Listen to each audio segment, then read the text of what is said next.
Okay, so now we're going to have a look at Act 2, Scene 5 of Romeo and Juliet. In this scene, we're back at the Capulets' house with Juliet eagerly awaiting news from her nurse about the news from Romeo, the news that she's carried back from Romeo, her lover, who she's waiting to hear from. And we open with this soliloquy. Now, if you remember from earlier on in the text, a soliloquy, spelled soliloquy, is a section that is spoken aloud for the benefit of the audience. So this is where a speaker is, a character is not necessarily speaking to anybody else, but they're speaking their thoughts aloud for your appreciation of the story, or for your appreciation of their character and their feelings. And it's a dramatic device that's used in plays that are intended to be performed in front of an audience.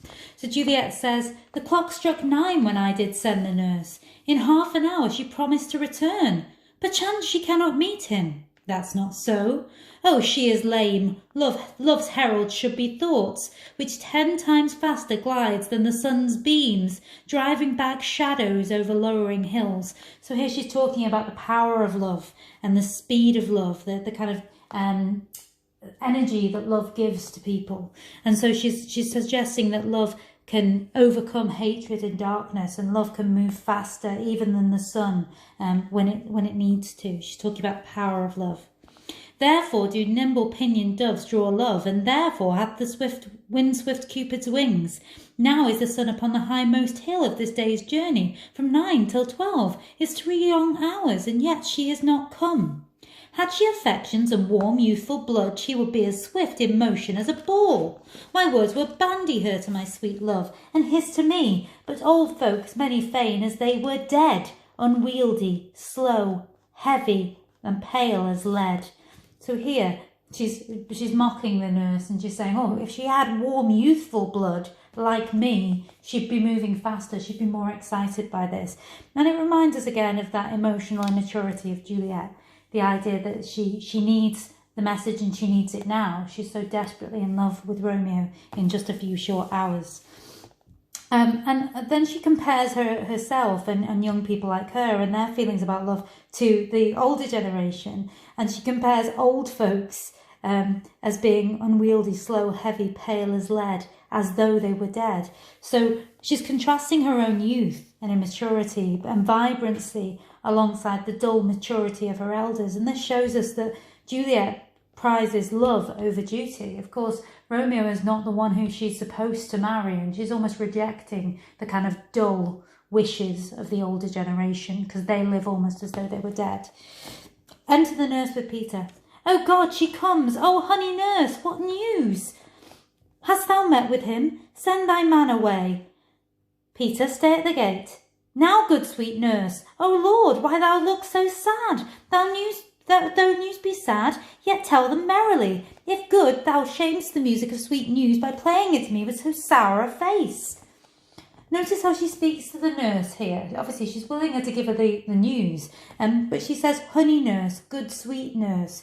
Remember how earlier on the nurse referred to Juliet as what lamb, what ladybird, and her mother referred to her as my daughter. And so there's much more tenderness and love between the nurse and Juliet than there is between her and her parents. So even in this moment where she's getting a bit annoyed with the nurse, there's still that undercurrent of maternal love that she feels for her mother, for her nurse, almost more so than her mother. "I am a-weary. Give me leave a while," says the nurse. "Fie, how my bones ache. What jaundice have I?" So she's saying, I'm tired. "I would thou hadst my bones and I the news. Now come, I pray thee speak, good nurse, speak." "Jesu, what haste! Can you not stay a while? Do you not see that I am out of breath? How art thou out of breath when thou hast breath to say to me that thou art out of breath? The excuse that thou dost make in this delay is longer than the tale thou dost excuse. Is thy news good or bad? Answer to that. Say either, and I'll stay the circumstance. Let me be satisfied. Is it good or bad?" "Well, you have made a simple choice. You know not how to choose a man." Romeo, no, not he. Though his face be better than any man's, yet his leg excels all man's, and for a hand, a foot, and a body, though they be not talked on, yet they are past compare. He is not the flower of courtesy, but I'll warrant him, as gentle as a lamb. Go thy ways, wench, serve God. What, have you dined at home? So the nurse is saying to her, I'm not convinced you've made a good choice of man here. Yes, he's very beautiful. Yes, he's got a face that's better than any man's. He's got a hand and a foot and a body that are all rather marvellous. He is not the flower of courtesy. He's not the most polite of young men. And she's not convinced he's a good match. And she even says to her, go on, girl, behave yourself. Calm yourself, basically. He's not the perfect man you think he is. However, she does concede this. The nurse says, he is as gentle as a lamb. And that's the simile that I want you to annotate. The nurse is basically saying he's godly, he's good, he's innocent. His intentions seem to be generally good. And remember the biblical allusion we talked about before, the idea that Jesus was the Lamb of God, and the lamb is often associated with kind of spiritual, holy, sacred things. Equally, it reminds us that Juliet earlier on was referred to as a lamb. So it indicates their compatibility as well. They're kind of destined to be together, and that at his heart there is good things about Romeo for all of her criticisms that she makes of him.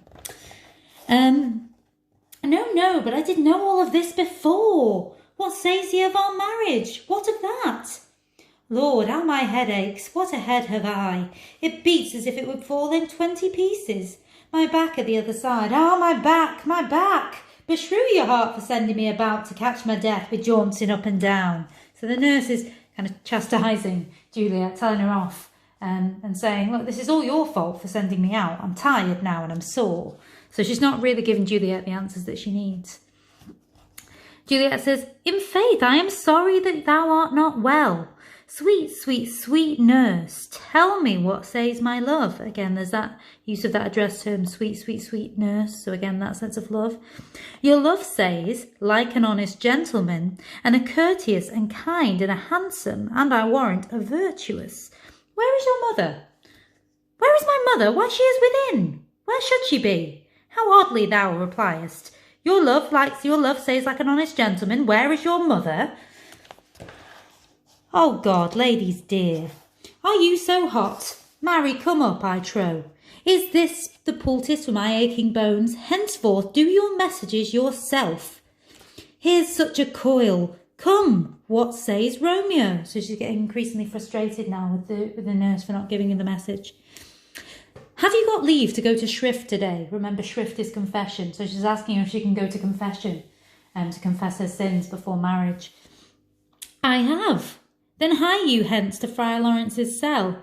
There stays a husband to make you a wife. So she's saying, if you can go to shrift today, go to confession. There waits for you Friar Lawrence and your husband, and today is the day that you're going to get married. Now comes the wanton blood up in your cheeks. They'll be in scarlet straight at any news. So she's talking there directly about the idea that she's starting to blush. Her cheeks are becoming pink at the thought of marrying Romeo.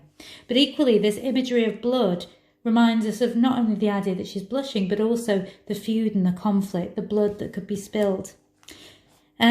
Hie you to church. I must another way to fetch a ladder by which your love must climb a bird's nest soon when it is dark. So at the end of the previous scene, Romeo had said to the nurse, you need to throw down a rope ladder basically so that I can then be reunited with Juliet later this evening and I can come to her bedroom, essentially, after they're married. So the nurse is saying that she's now going to go and arrange this. But when she says, your love must climb, she's talking directly about Romeo, but she's also personifying the idea of their love having to climb and undergo some kind of struggle. So that's personification as well, in that kind of second meaning of that too. Equally, the bird's nest is talking about the balcony that Romeo is going to ascend. And if you remember earlier on when they first met and spoke to each other, in fact, not when they first met, but when they were reunited, when Romeo went into the garden and spoke to Juliet at the balcony, The balcony provides cover for their love. The balcony is kind of a place of secrecy, a place of safety. And again, that imagery of darkness and secrecy comes through again here. Remember that idea that the nighttime shrouds them from the eyes of other people seeing them. So there's this kind of duplicity of night. Night is normally something dangerous and fearful and threatening, but in this case, darkness provides them secrecy. It's almost like a companion for their love. It's something that supports their love and allows them to be together. And then the nurse ends by saying, I am the drudge and toil in your delight. So I'm the one who has to do all the labour and the hard work for your happiness.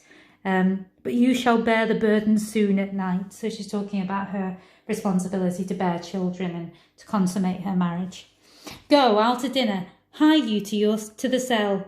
Hie to high fortune. Honest nurse, farewell. So Juliet ends the scene, thrilled at the idea that she's been called to Friar Lawrence's cell that evening to be married to Romeo. Okay.